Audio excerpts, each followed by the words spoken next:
Welcome to the second chapter of Economics, Time, Mind, and Spirit. In this video, we're going to discuss experiences as an economic good. Now, the researchers and writers Pine and Gilmore, who wrote the book, The Experience Economy, distinguishes between commodities, goods, and services. For them, a commodity is a natural resource or a raw material. A good is a produced item that can be consumed. And services are labor, work, often using some type of capital or other economic good.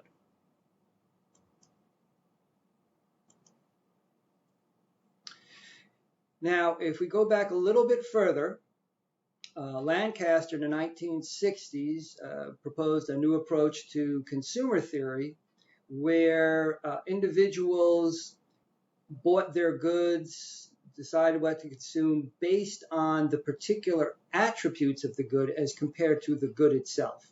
So, for example, they didn't buy bread because it was bread.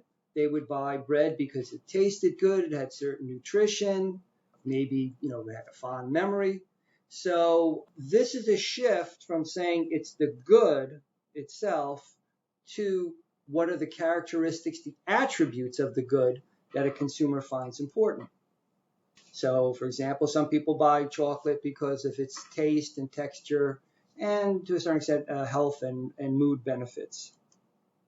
So it's these attributes that people are seeking to buy, not so much chocolate for the sake of chocolate.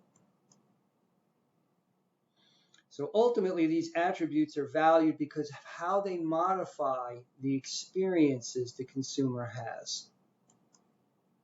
So let's focus on experiences. So we can also understand an experience as something that is produced. So for example, you go to see a play, involves a theater, seats, costumes, sound systems, which are manufactured items, as well as the services of the actors, directors, staff, maintenance, and many others. So what is ultimately produced is an experience, right? The play itself. That is what the consumer is interested in, not necessarily these individual pieces, but the totality of it. And Pine and Gilmore talk about their work with Disney World and other amusement parks as being fundamentally purveyors of experiences. So it was a very important shift in understanding what it is that you're selling to a consumer and what's required for them to get satisfaction from that experience. Another way of saying it is, right, what does someone buy? Someone buys a ticket. Clearly, it's not the ticket, the actual ticket itself that's of value. It's all the experiences that are associated with having entrance to the park. So now then, if we're going to talk about experiences as a type of good or product, now we're going to have to talk about the attributes of the experience. So experiences have all sorts of attributes, right? They can be enjoyable, they can be meaningful, could be painful, could be inspiring. It's a wide range. Now, some of these are quantifiable, things like duration, repetitions, number of people, location, time of day. And so, like I said, Pine and Gilmore brings this up in 1998 with their first release of Welcome to the Experience Economy. And they represent a progression of economic value. And essentially what they're suggesting is that if you look at the basic commodities, right, which would be minerals, ores, water, undeveloped land, air, we essentially extract that out of nature. If they're, essentially, same quality, it's all the same, right? Iron is iron. That's the idea. But in order to increase the value of what's being produced in the economy, you can't just leave it as a raw commodity, right? What becomes more useful, is when you make goods out of it, right? So you have trees, that's great. But if you can make them into chairs, especially if you can make them into houses, that's a whole lot more useful and a whole lot more valuable for people, which means they'll be willing to pay more for it. So you start off with these commodities, and then you make the goods. And then typically with these goods, now keep in mind, these goods are not necessarily just consumer goods. There'll also be business capital goods, right? Things like manufacturing plants, tools, robots. Right? So when you produce these, now that enables you to provide more valuable services. So they'll say that we go from extracting commodities to making goods to delivering services. And after that, they suggest that what people are looking for are experiences, and they say that a business would stage experiences. And so they're suggesting as you move along here, you're creating more and more value, something that people are willing to pay a premium for. They provide this list of distinctions, economic distinctions, based on what kind of economy, economic function, nature of offering, key attributes, method of supply, seller, buyer, and factors of demand. I'll be quiet for about 30 seconds here so that you can either pause and read this or move on as you wish.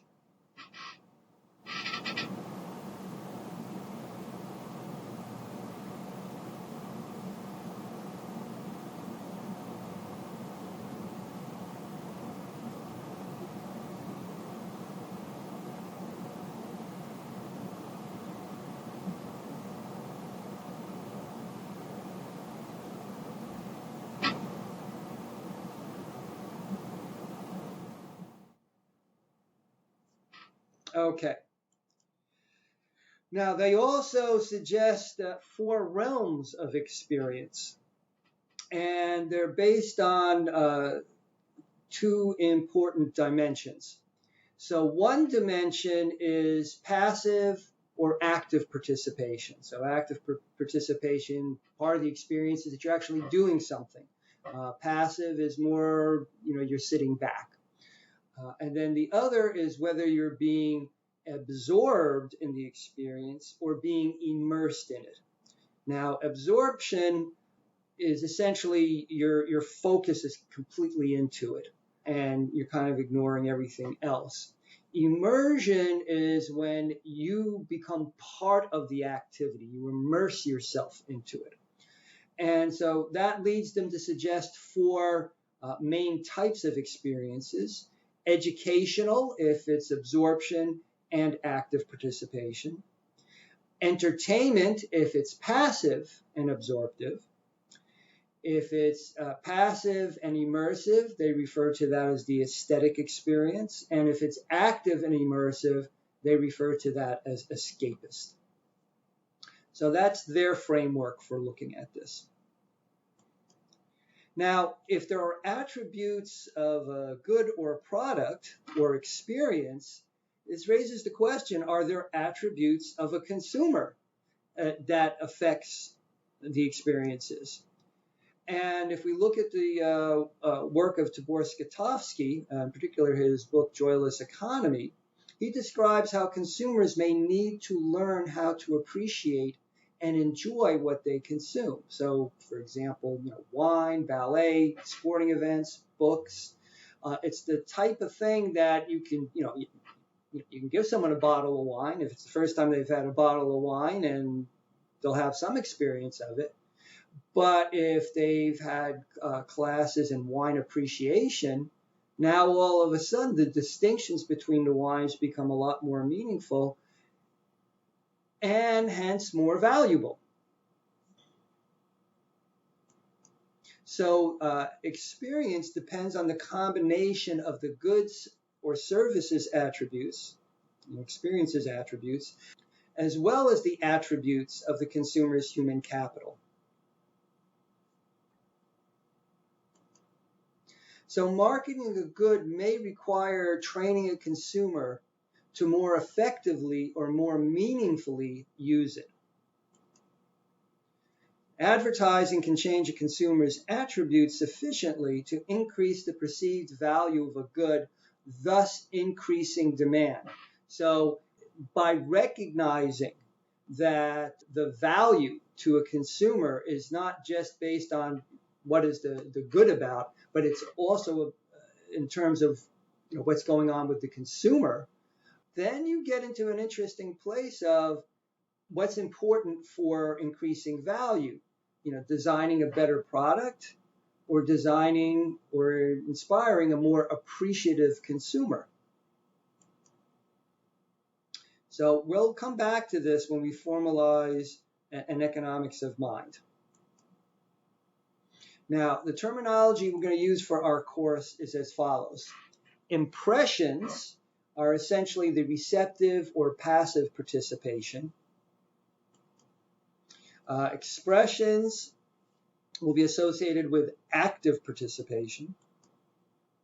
So these will be considered as different dimensions in contrast to Pine-Gilmore's continuums, since one can have both impressions and expression simultaneously.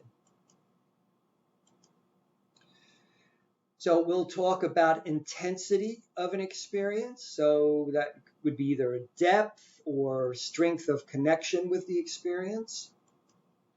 We'll talk about focus, which will be very similar to what they refer to as absorption. In other words, how closely you focus on what is happening. And immersion is essentially going to be the same as immersion. How much of yourself is part of the experience? Let's talk a little bit more about impressions and expressions. So the two fundamental elements of an experience are impressions. You can just kind of imagine you're sitting there, you're not necessarily doing anything, you're taking it in. You're being left with an impression about what's happening in the world. So it's an internalization. And expressions.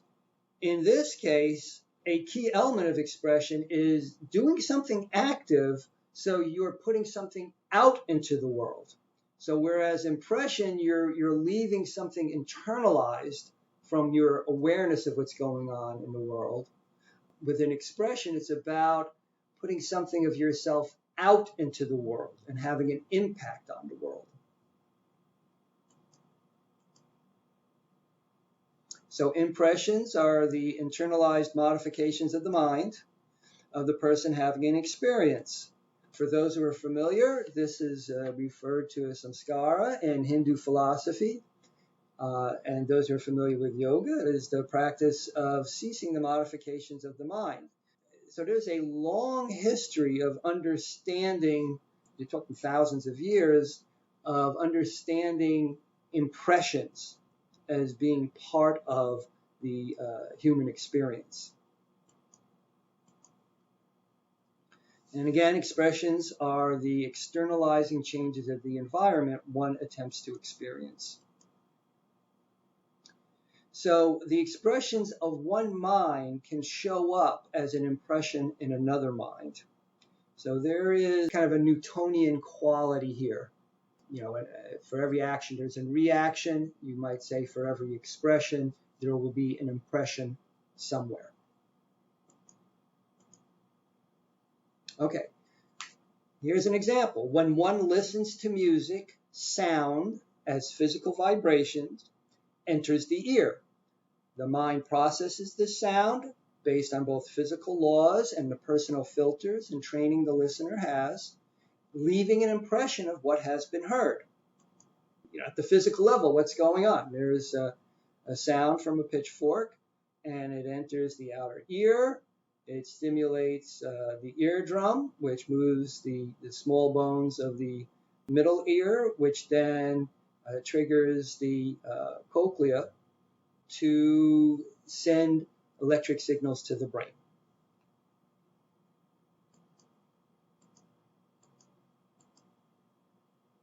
So When one plays music, there is an expression of what you want to play, how to play it, as well as emotional and intellectual aspects.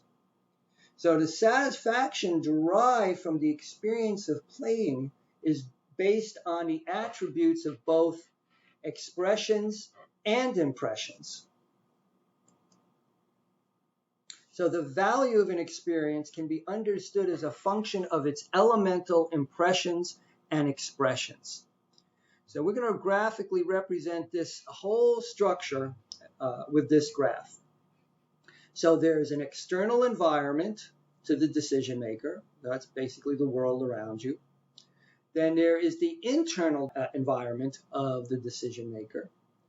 And clearly, there's something going on in terms of things coming in, things going out. So there is an interface between the external and internal environment. So events toward the person are the inputs into their mind. Events from them are outputs.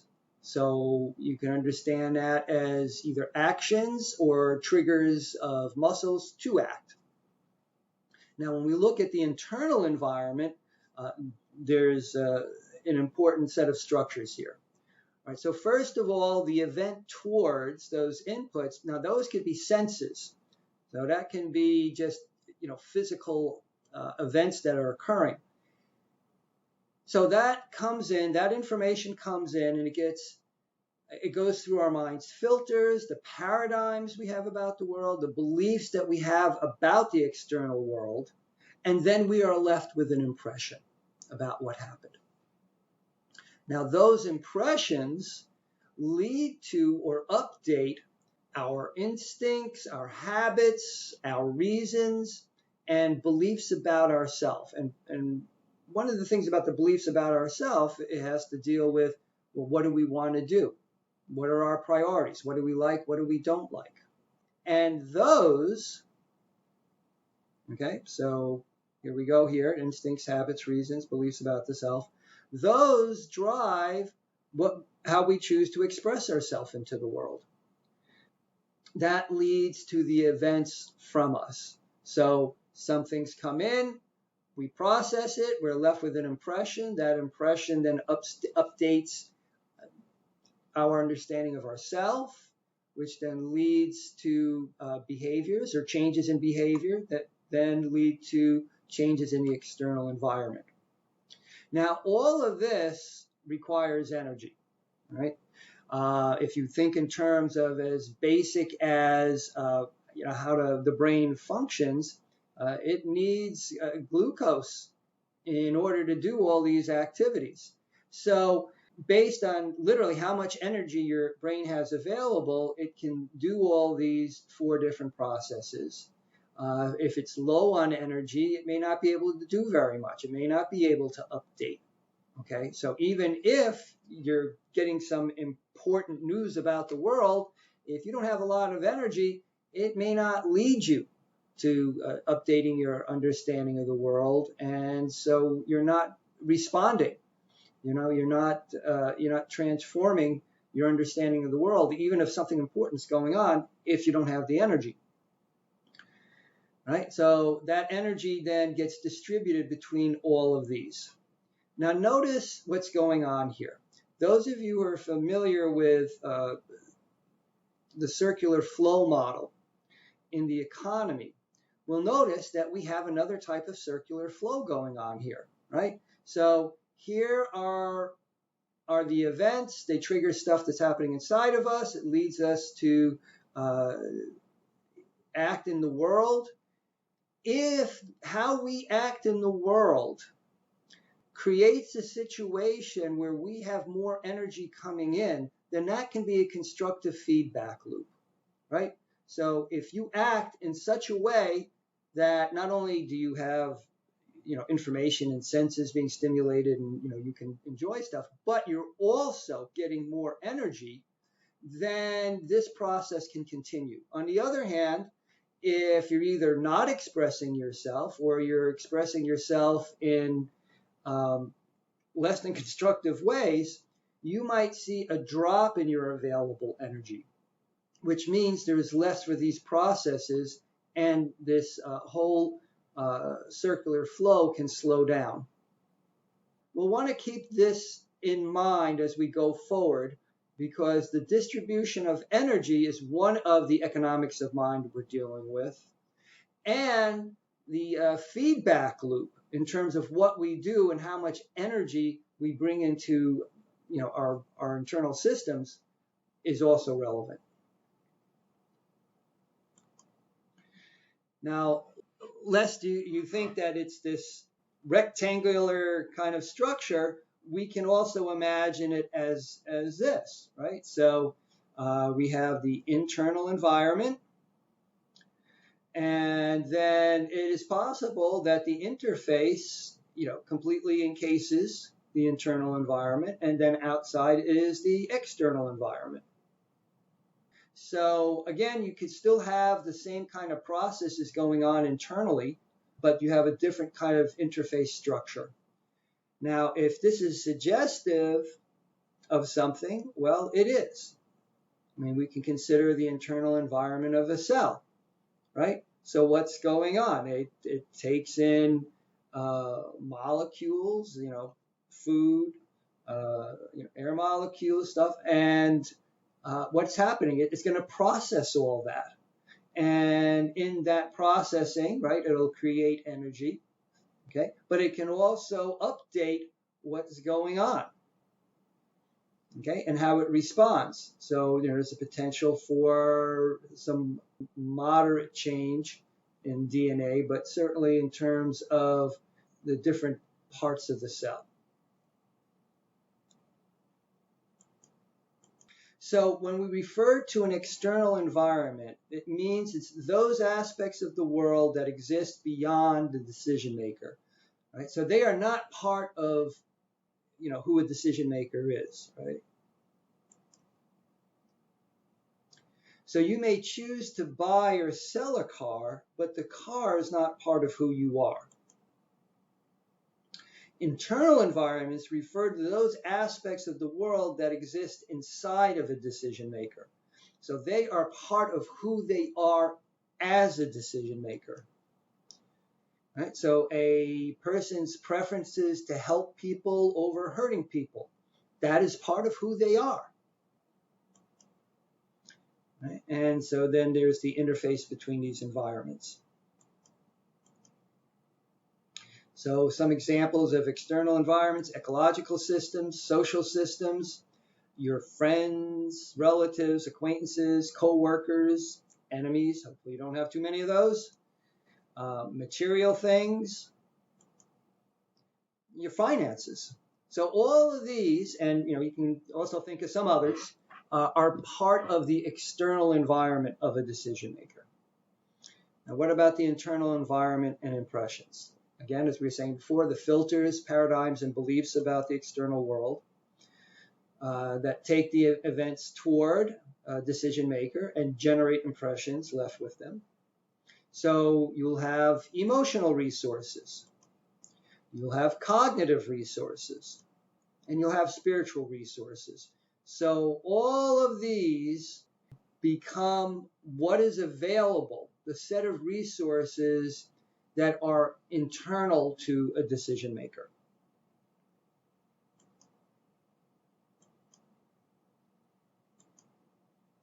Once we understand the internal environment, how it leads to expression, again, as we said before, instincts, habits, reasons, beliefs about the self.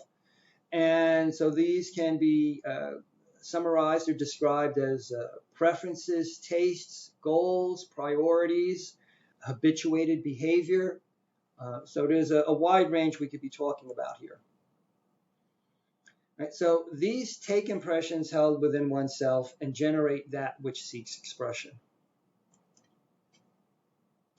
So again, these can be thoughts, it can be emotions, it could be physical actions that form an outward event, right, the output, and can leave an impression on the external world.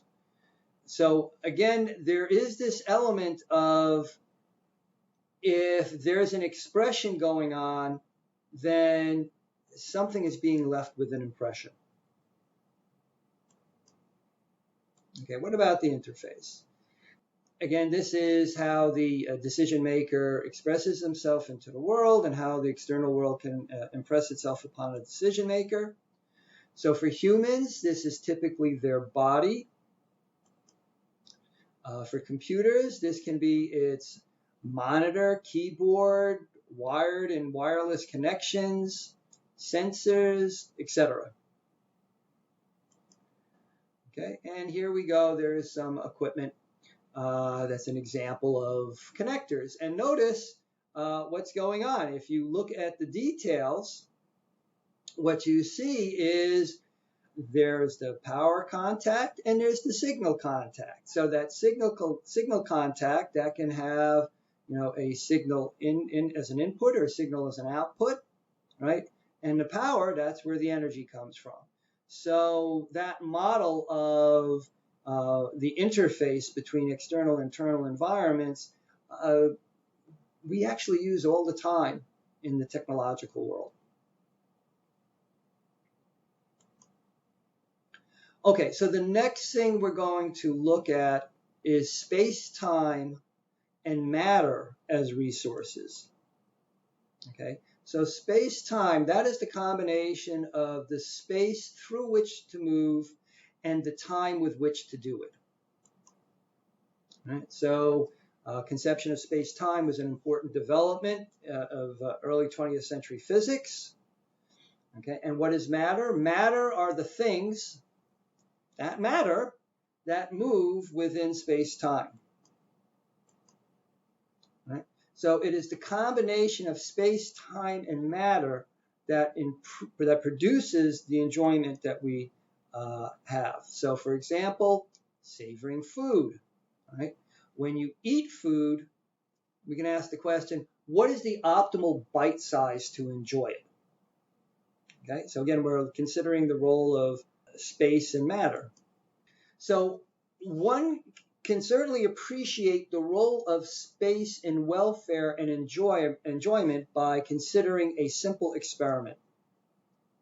So take a dish of your favorite food. If you don't have a dish in front of you, just imagine it. Right? So you have a dish of your favorite food. From this, have a small bite. Okay, really, really small bite. And focus on its flavor and the pleasure of its taste. Okay, so we're talking itty bitty little bite. Now, take a slightly larger bite. And again, allow yourself to focus on its flavor and the pleasure of it. Okay, so a more realistic bite, right? And of course, hopefully you are cleansing your palate either physically or in your imagination. And now finally, keep repeating this until you have a big bite, big enough that it almost fills your mouth completely, right? Ridiculously large bite. Okay. Now, was that last bite as enjoyable as some of the smaller bites?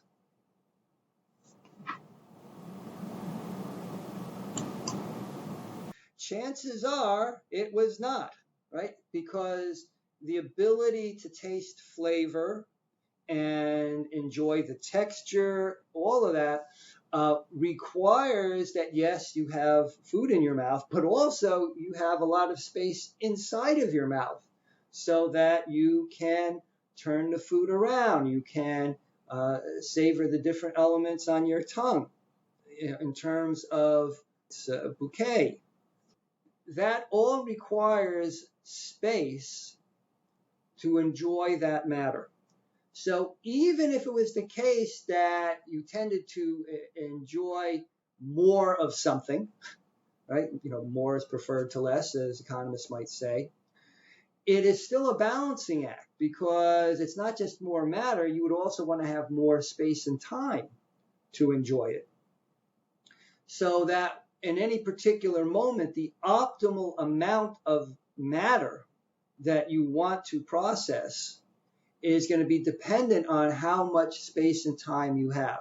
So in some cases, you are better off with a much smaller bite to be able to appreciate all the subtleties and flavor. And this is one of the reasons why, gourmet food sometimes is brought out in very, small portions, which seem in ridiculously small portions. But that's what enables you to more fully enjoy it. And so time is also a type of space with which to savor life. Now, in labor economics, and we'll talk a little bit more when we get into time as a resource, in labor economics, we often use models where utility is a function of how much a person consumes and how much leisure time they have to consume it. Those of you who are mathematically inclined, this would be an example of a utility maximization problem where the constraint is that how much you can consume is related to how many hours you work, and how many hours you work depends on how much leisure time you have. So you want to have more leisure because you get to enjoy life more, but the more leisure you take, the less income you have, so the less you can consume. So again, it's a trade-off, it's a balancing act. All right, so now let's consider realms of consciousness. So the first four we're going to deal with at the individual level are physical, emotional, rational, and spiritual, although we can also use the term transcendental, as elements of experiencing. So they are associated with different domains of the spectrum of consciousness. This is also related to the temporal immediacy of an experience. Now, in standard economics, we use the term utility to refer to the subjective satisfaction people receive from consuming economic goods and services. The term originated in the late 18th century with Jeremy Bentham, who was a moral philosopher, and his moral principle of the greatest utility for the greatest number of people. More recently, the subjective nature of utility has led to various other interpretations, such as hedonic, as we have mentioned before. Okay, now what about the consumer experience? So a more holistic perspective recognizes that consumer satisfaction is also derived from the act of shopping and buying itself. Right? So the implication is that the price someone is willing to pay for a good is also dependent on the process of decision-making and acquisition itself. It is not just the object that they're buying, it's the experience they're having buying it. That's why sometimes we hear the phrase retail therapy. Right? So you can consider how retail store layout and design can make the experience of buying more pleasurable or meaningful. The more enjoyable the experience in the store, the longer a customer is likely to stay in the store, and presumably the longer they're in the store, the higher the probability they're going to buy something. And also, if they're in a nicer mood, they're tending to feel more optimistic about themselves. They're also likely to spend more. So now we're going to ask the question, where is the value added? This is important because in traditional economics, we're very interested in whether a process of production actually adds to the value of the good. And that shows up in things of how we measure GDP, for example.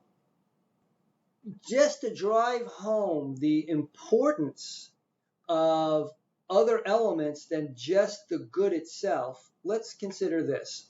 How much would you pay to see a movie in a theater? If you were going with a group of your best friends, right? So, and of course, this for those who are watching this after the pandemic, this is when we get to go back to movie theaters again. maybe $15 because you're going with your friends. What if you were going alone? What if you could watch you could rent the movie, it's just first coming out, you could rent the movie on streaming and watch it at home because you've got a nice large, flat panel screen to watch on. Maybe you'd only be willing to pay $5. Maybe you wouldn't even be willing to pay that much because now you have to take the time to go to the theater and the cost of transportation.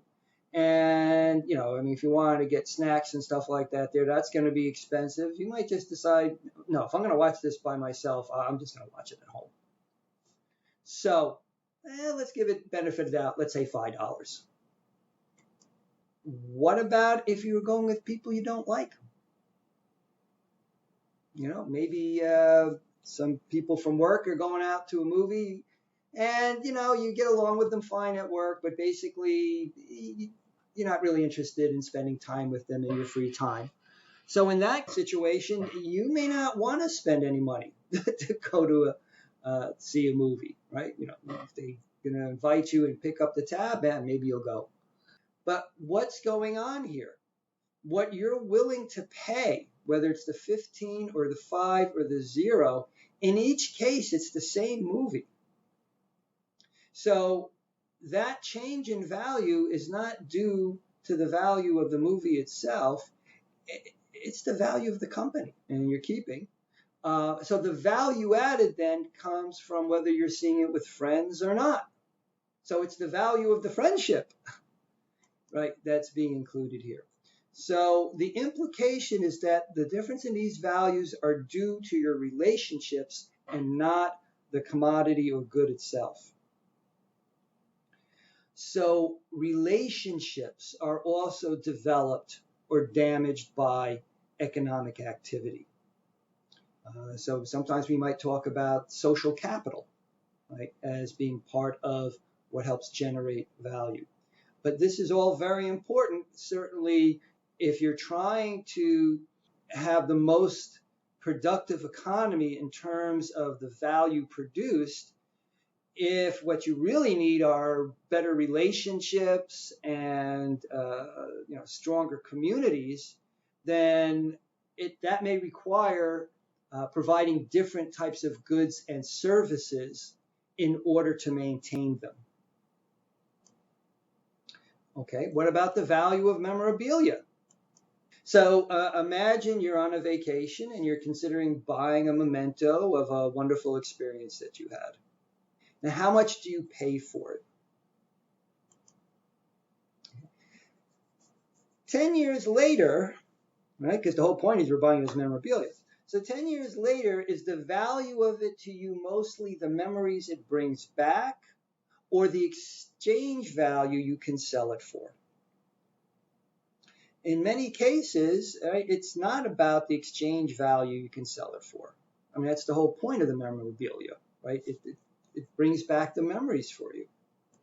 So then it raises a question, does spending $5 for an item, can that provide as much memento capacity as a $5,000 item?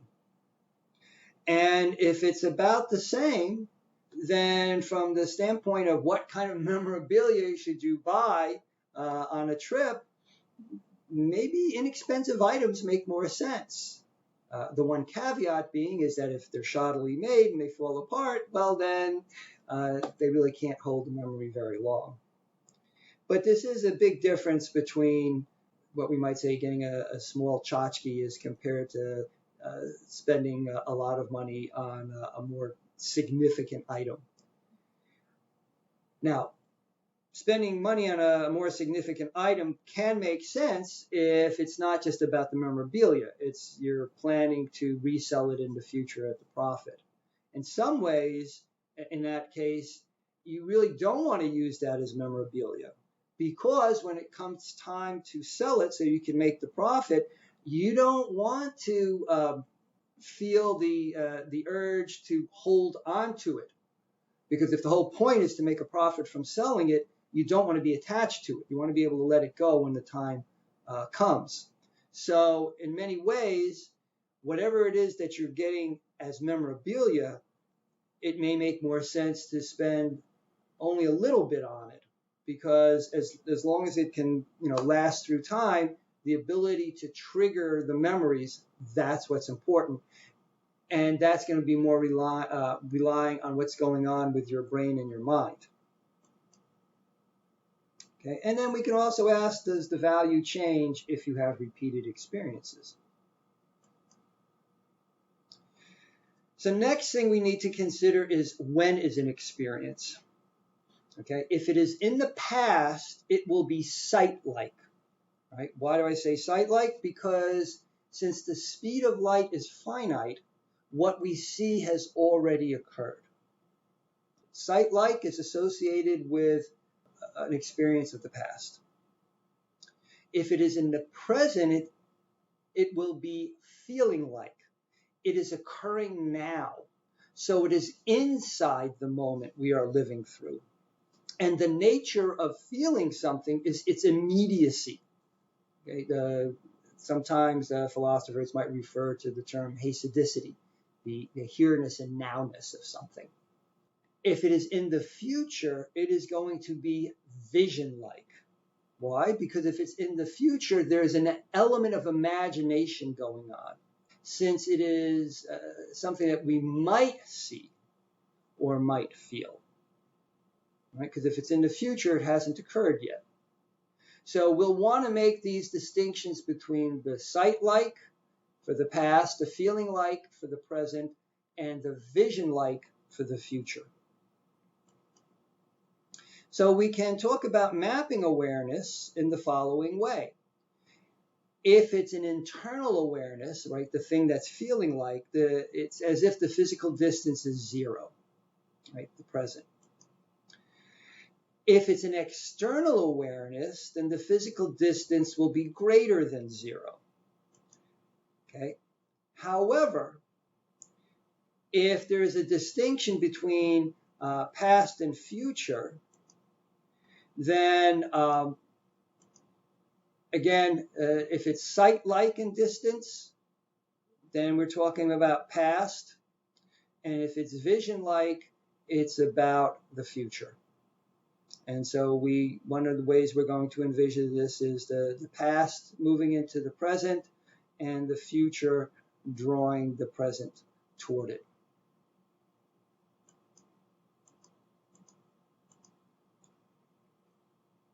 Okay, if it's internal awareness, economic distance is going to be equal to zero.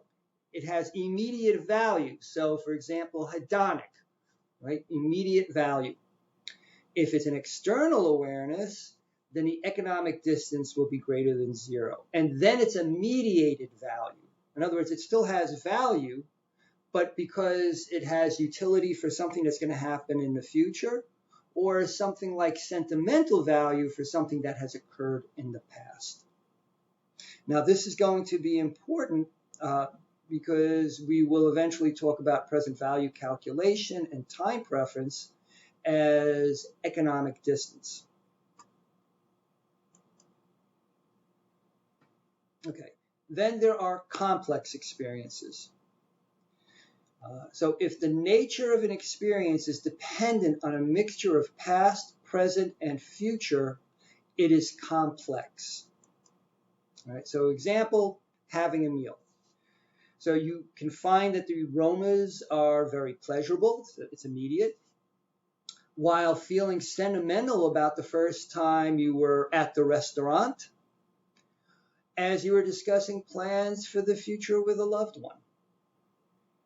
Right? So it's not just about what's happening here and now. It's not just about sentimentality about something happened in the past, and it's not about envisioning the future. All of these are going on simultaneously, and so there is a distribution of consciousness and awareness going on that provides a complexity that can have a much more meaningful or powerful experience because of the mix and the overlays.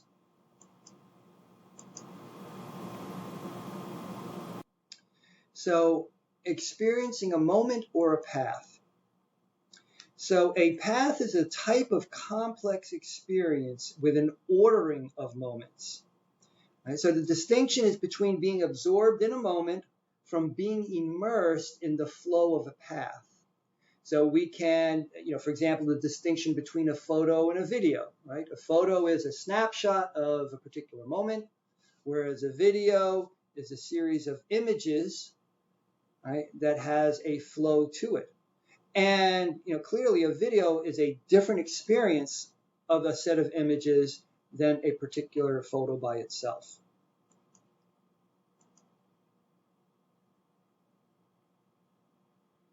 Okay, so experiences and events. So what we experience is composed of events such as moments, paths, and spaces. And a moment describes an event without duration. It is something we experience as if it is a point in time. A path describes a series of moments with duration. And a space is a container of moments, paths, and other spaces. And space will become significantly important when we're talking about the role of time as a constraint in decision making. How much space, time space, we have in order to make decisions and choices. And that is the end of chapter 2.